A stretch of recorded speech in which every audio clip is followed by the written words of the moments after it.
Здравствуйте, уважаемые подписчики и гости канала Домовенок. Я продолжаю тему самоделок для комфортного времяпрепровождения на природе с комфортом. Данная самоделка является бюджетной и доступна к изготовлению всем желающим. Все компоненты для нее были куплены в гипермаркете Leroy Merlin. Это профиль алюминиевый для светодиодной ленты, длина 1 метр.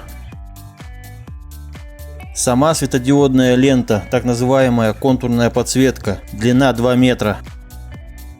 Самый недорогой двухжильный провод, примерно 2 метра. На конце у меня уже припаян специальный наконечник. Точно такой же вы могли видеть в предыдущем моем видео. Ведь это видео является его продолжением.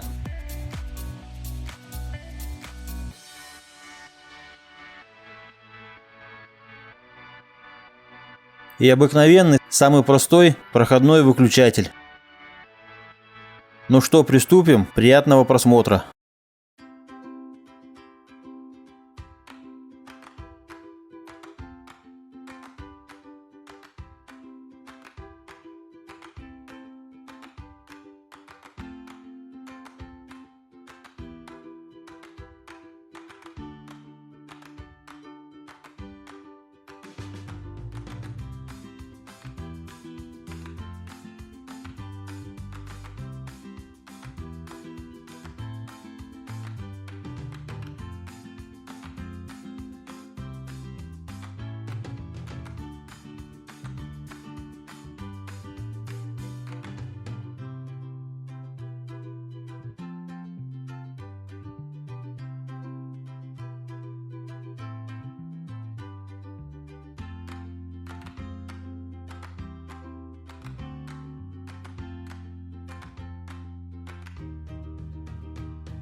Вот такой двойной светильник в зимнюю палатку у меня получился.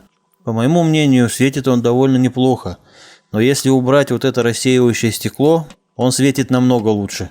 Но есть и минусы. Такое количество светодиодов очень хорошо высасывают аккумулятор. Так что если захотите сделать такой светильник, будьте готовы к внезапному отключению света в самый ответственный момент, если ваш аккумулятор малоемкий. Если вам понравилось видео, ставьте лайки, подписывайтесь на канал и не забывайте нажимать на колокольчик, чтобы не пропустить новые видео. Всем пока!